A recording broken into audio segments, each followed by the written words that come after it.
where is the money going to come from to organize events of such magnitude?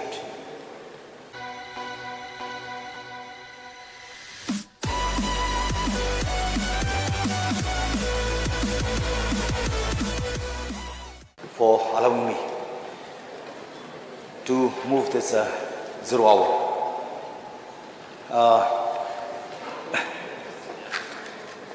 Thank you, Mr. Speaker, sir, for allowing me to bring this 0 hour to raise a matter of grave importance on the Rules 49A. We can see that Meghalaya Tourism has released attractive publicity projecting Shillong Cherry Blossom Festival 2023 to be a grand mega entertainment with a sequence of events including Road to Cherry Blossom to be held at India and Thailand from 1st to 30th October and mega music contest on 17th November with an international lineup of headlining act including Ronan Keating. So I am all for music, art, culture and youth, which the publicity display. But the question that this 0 hour matter brought before the House back is, where is the money going to come from to organize events of such magnitude? So, Cherry Blossom finds small mention in the budget speech presented in the House earlier this year, only at one paragraph where government declares support to tourism festival and events. Cherry Blossom again is nowhere found under key announcement in government release. Highlights of budget 23-24 and with no indication of fund outlay in the budget estimates earmarked for tourism sector. So with no budgetary allocation originally voted by the Assembly, it would be expected that amount to defray charges for organizing Cherry Blossom Festival, which is undoubtedly the biggest government promoted event of the year, would therefore figure in the supplementary demands for grants move during this autumn session. But again, I found nowhere does expenditure on tourism events figure in any of the 25 numbers of supplementary demands. So I want to know from the Honorable Minister in charge of tourism, how exactly the government plans to bankroll this super ambitious project, which strangely includes months-long pre-events to be held in exotic Thailand. Please care to explain to this House what is the approved budget for the entire sequence of events. May I repeat? Please care to explain to this House what is the approved budget for the entire sequence of events, and from where will the state arrange the funds. So, also I want to know from the Honorable Chief Minister in charge of finance whether our state is in a healthy financial position to pull off an entertainment spectacle like how Cherry Blossom Festival is publicized, and will equal attention and funding be given to indigenous festival that preserve traditional culture. So with these very few words, Mr. Speaker, sir, I once again thank you for allowing me this 0 hour to raise a matter of grave importance. Thank you, Mr. Speaker, sir. I'll resume my seat.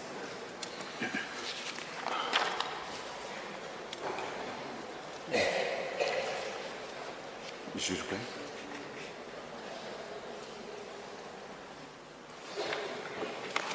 Mr. Speaker, sir, at the outset, let me thank the mover of this very important zero-hour discussion, Adelbert Nongrum, Honourable Member from Shillong North. I would like to clarify here that the arrangement of funds by the Tourism Department to organize the Road to Cherry Blossom Festival at India and at Thailand from the 1st to the 30th of October this year, and the Cherry Blossom Mega Music Contest on the 17th of November. So at the core of Meghalaya's distinctive identity lies its warm and hospitable people.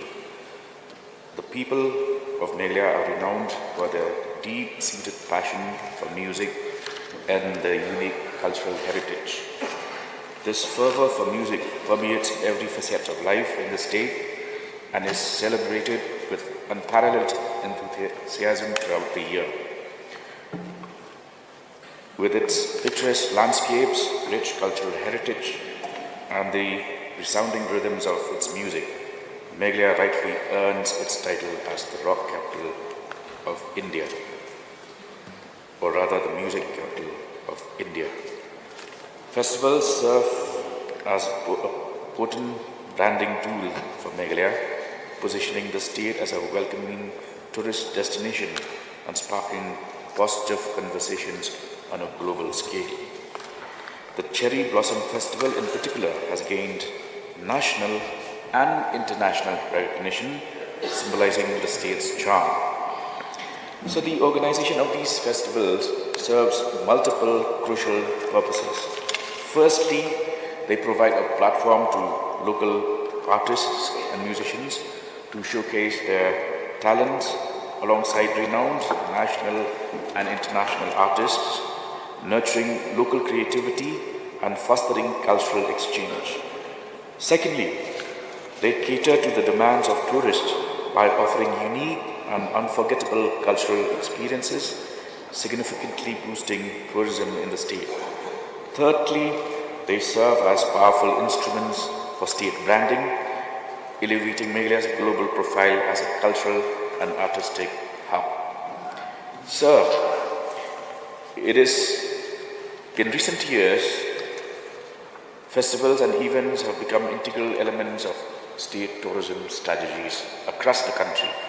States like UP, Goa, Haryana, Sikkim, Nagaland, Assam, Arunachal Pradesh have recognized events and festivals as essential components of their tourism development strategy. Events like the Ladakh Festival, Sunburn Festival in Goa, the Suraj Kund Mela in Haryana, Hornbill Festival in Nagaland are a few that we can mention as events sponsored by the respective governments. I would also like to inform members of this August House that in this year's Cherry Blossom Festival, in addition to the mega music contest aimed at nurturing and launching local talent into the music industry, we will also be organizing a choir competition to provide a platform for local choirs and vocal groups to showcase their musical prowess, creativity, and harmonious talents. It's an opportunity for these talented groups to gain recognition and appreciation from both local and visiting audiences. So the impact of these events has been significant. The last Cherry Blossom Festival in 2021 attracted approximately 45,000 attendees, of which at least 30% were tourists, equating to more than 10,000 tourists in 3 days. Similarly, the Megong Festival hosted last year drew a crowd of 3.5 lakh crowd. According to data available with the department, a substantial portion of the tickets sold in 2022 were purchased by tourists. Moreover, virtually all available accommodations were fully booked during the festival period, generating additional revenue for the hospitality industry of the state, in addition to the income earned by locals through setting up of stalls, food counters, transportation services, and so on.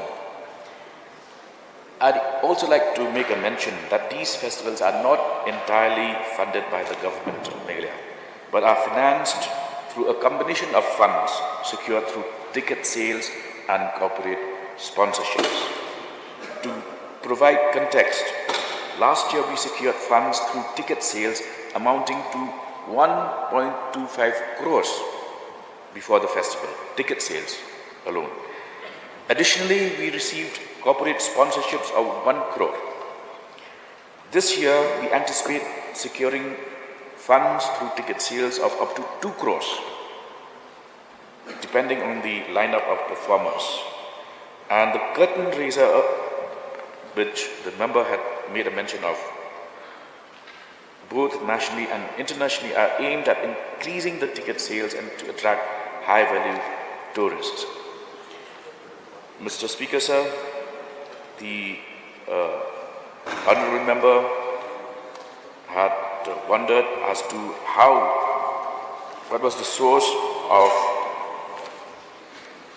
financing this particular festival. I would like to highlight, sir, that an amount of ₹7.5 crores to meet the expenditure for these various festivals came under expenditure head 104. Expenditure head 104, since the member wanted to know as to where did the source of funding came from. It came from expenditure head 104, promotion and publicity of festivals, which received approval from this House during the budget session of March this year. The costs associated with these events will be covered under this budget head, and therefore there is no need for any supplementary demand, separate SD to be placed, since this was already voted and received the approval of this House in March this year.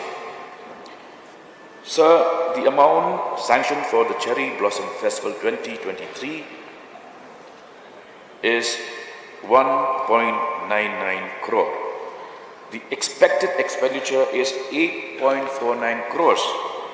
The deficit of 6.99 crores is targeted to be met through ticket sales and corporate sponsorship.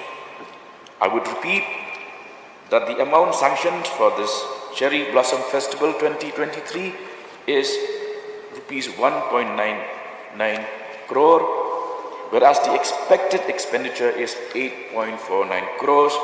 Therefore, the deficit of 6.99 crore is targeted to be met through ticket sales and corporate sponsorship. With the above information, I hope I have been able to clarify the issues raised by the Honourable Member.